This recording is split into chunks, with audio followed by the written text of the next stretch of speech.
Welcome back. As part of cardiac pathophysiology, we will be talking about pericarditis and cardiac tamponade. In order to understand these two topics, first thing we want to review is the normal details of pericardium. Okay, as you know, pericardium is the outer covering of the heart, made of two layers. One is visceral pericardium, which is also the outer layer of the heart wall, epicardium.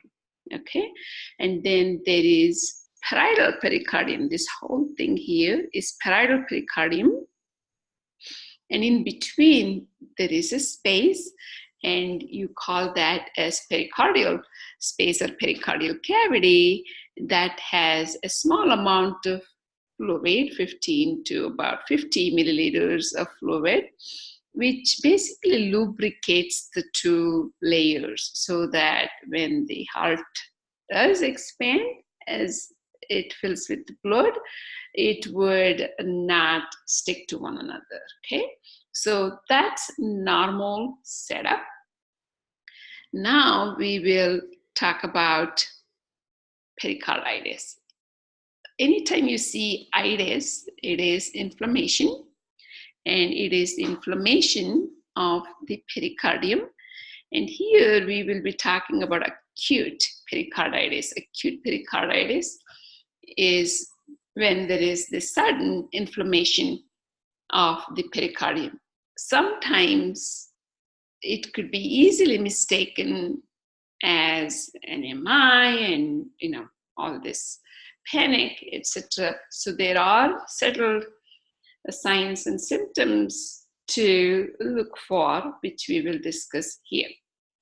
So first, the definition which we understood, that is acute inflammation of the pericardium. What causes inflammation is where you could think about infection.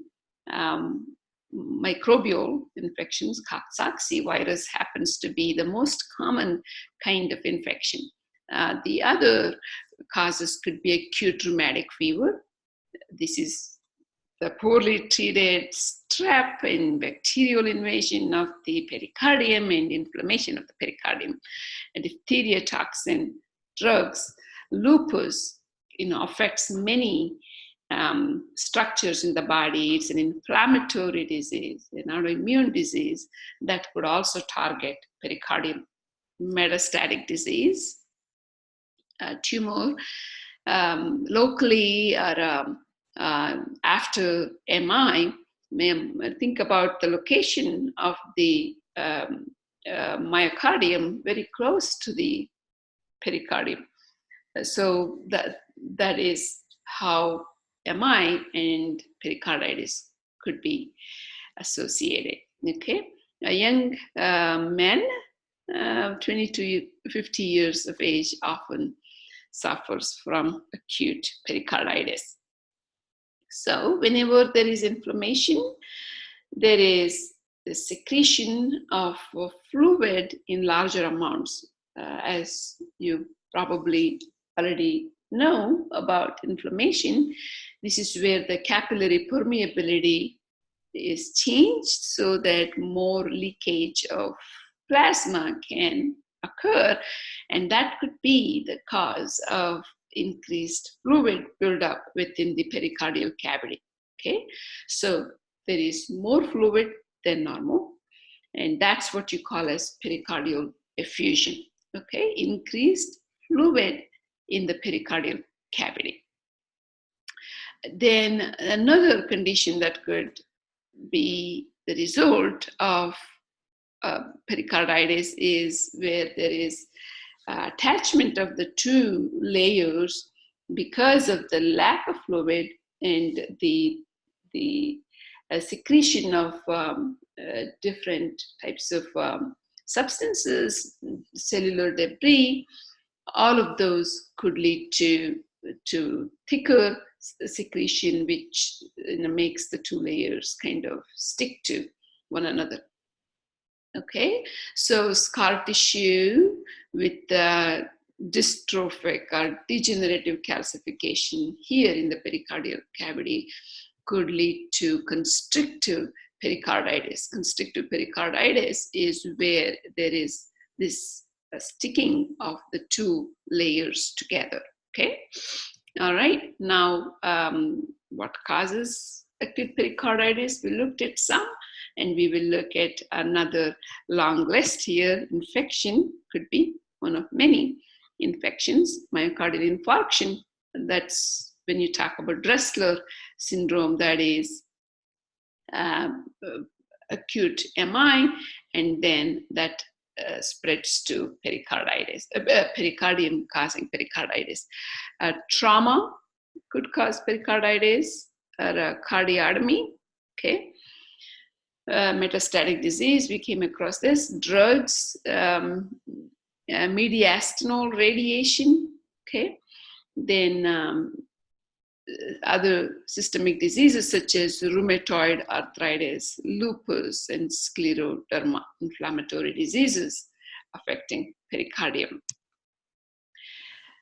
Clinical manifestations, you would have chest pain, precordial chest pain, that is pain relieved in certain positions. That's when leaning forward, worsening during inspiration. So this is like one key difference between MI and chest pain, myocardial infarction and chest pain versus pericarditis. So if this is precordial chest pain, that is pericarditis. Okay, pericardial friction rub, so a scratchy rub can be heard by stethoscope, and then pericardial effusion, the fluid in the pericardial cavity results in muffled heart sounds. So the heart sounds are weak, fluid surrounds the heart, hypotension.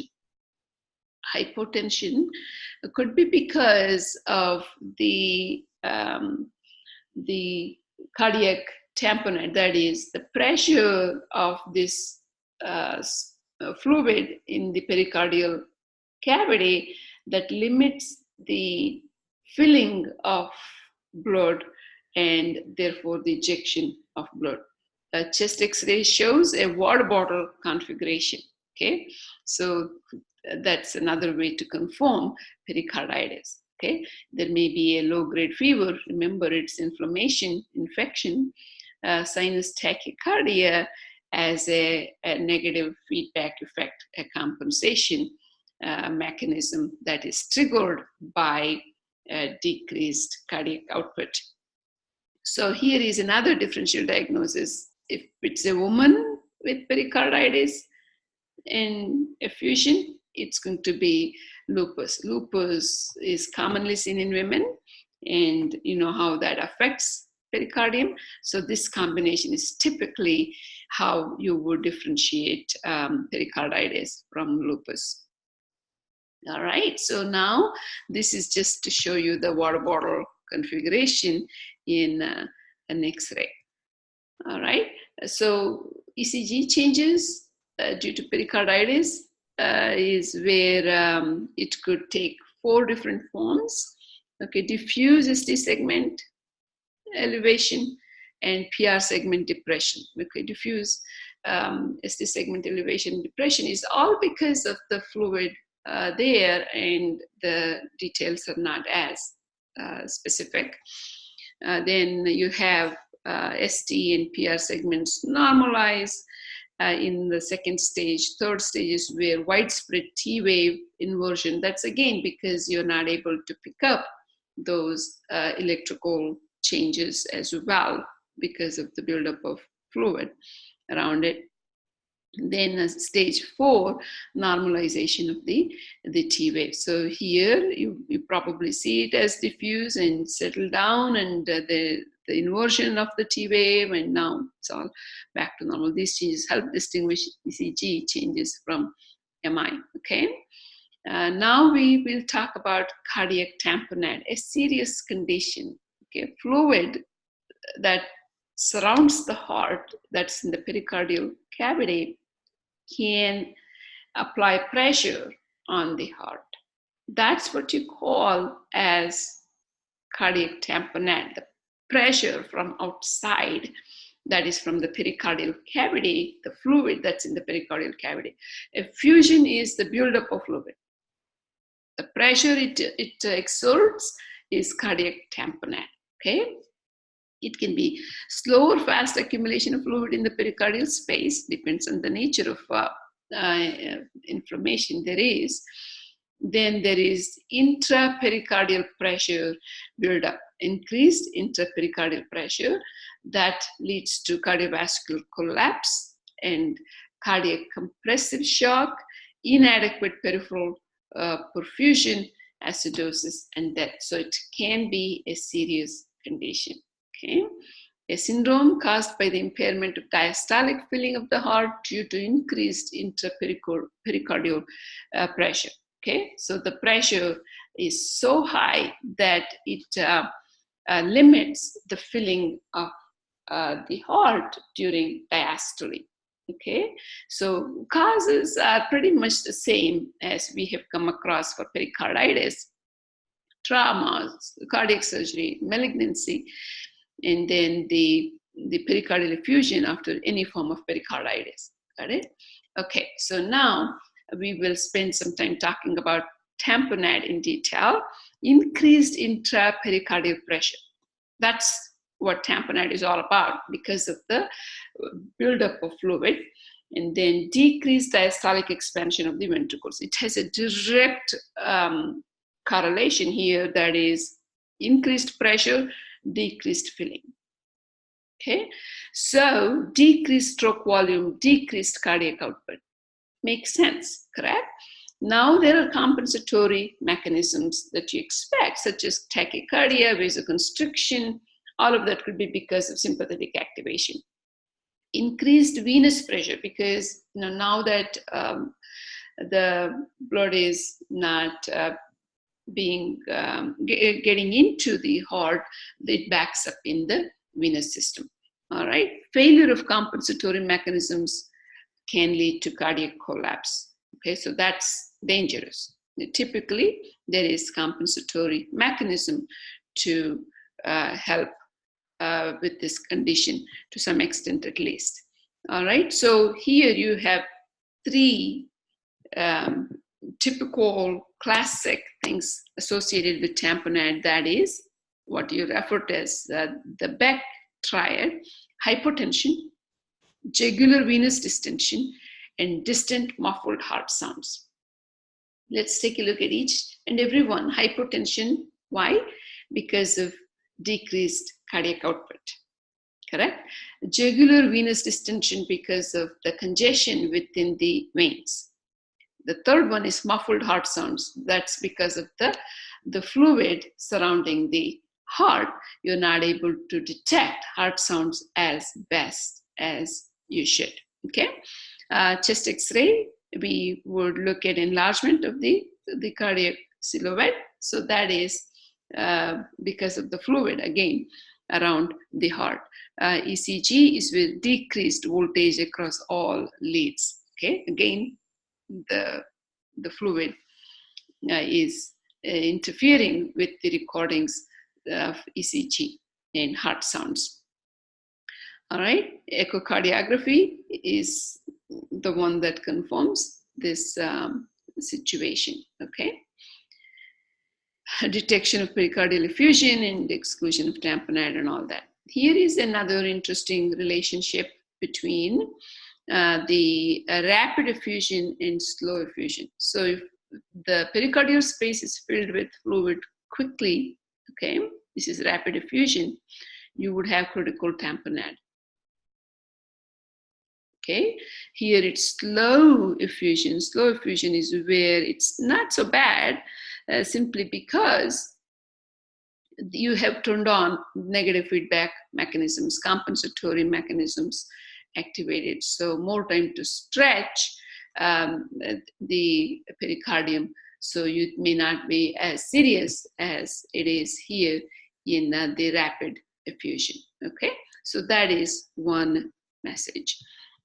Development of tamponade whether it is rapid or slow determines the nature of tamponade. Okay, now signs and symptoms of cardiac tamponade. We have already come across many of these. Increased central venous pressure because of the increased expansion of the blood within the venous system. Pulsus paradoxus. Okay, what is that? Well, we will look into this in detail in our next slide. Equalization of cardiac filling pressure. Hypotension, we came across this. Decreased voltage on ECG, gain fluid around the heart. Activation of sympathetic nervous system. Let's look at pulsus paradoxus here. This is where a drop in blood pressure greater than the normal drop, that is 10 millimeter mercury during inspiration. Okay, so that is pulsus paradoxus. So what happens here is inspiration is where you expand the chest cavity, and that's supposed to drop the pressure by 10 millimeter mercury. Okay, so the pressure within the chest cavity drops because of the expansion. So this is inversely related, expansion of the chest volume and the pressure drop. If it drops below that, that's where it's called pulsus paradoxus. Okay, impairment of diastolic filling of the left ventricle is already discussed here. That is with cardiac tamponade. Represents dyssynchrony, opposing responses of the right and left ventricles to filling during respiratory cycle. Okay, so this is where the change in these pressure would affect the filling of the heart. So because we haven't discussed the respiratory physiology and so on, so we will avoid this detail right now. Okay. All right, here is a simple example of the normal left ventricular pressure volume loop and the cardiac tamponade, and how it is reduced. Filling is reduced, okay, and the pressure, the volume that is going to be ejected is going to be reduced. So that is what you're looking at here. Okay, good. Now we will talk about restrictive or constrictive pericarditis. It is pericarditis, but here the space is filled with debris or secretions from the infection that makes the two layers adhere to one another. Tuberculosis is one of the main causes worldwide. Here in the US, it's idiopathic. Here, visceral and parietal pericardial layers attached to one another, incomplete filling due to thickening of the parietal pericardium. So it's the thickening of the parietal pericardium that again limits the filling of the heart. All right, so it's the pressure that it generates around the heart. It's the thickness of the pericardium that limits the expansion this time, not the fluid and the pressure. Got it?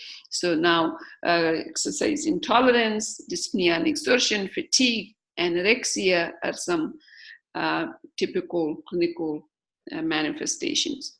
Okay, pericardial knock due to the ventricles hitting the thickened parietal pericardium. So the thickness is so bad that when the heart touches the pericardium, there is that sound that can be heard. Low voltage QRS complex, T-wave inversion are also associated with this. All right, so constrictive pericarditis would lead to pulmonary and peripheral congestion. again, you know why? Because the blood is not getting into the heart and not being ejected in the normal amounts, but in the reduced amounts. So blood backs up in the lungs and in the veins. Engorgement of neck veins, like jugular distension. Hepatomegaly is the liver, again, increased blood volume there. Ascites is where the fluid accumulates in the body cavities. So pendulous abdomen, that is because you have so much blood in the vein, some of it leaks out into the interstitial space, causing fluid buildup in certain places. Peripheral edema, decreased stroke volume, decreased cardiac output. X-ray would show pericardial thickening. All right. Here is a nice distribution of etiology of constrictive pericarditis. The cause, as we discussed, is unknown here, and idiopathic, about 21%, acute, radiation, malignancy, cardiac surgery is the highest cause. So that is trauma causing, the secretions within the pericardial space, causing the two layers to stick to one another and cause constrictive pericarditis. All right.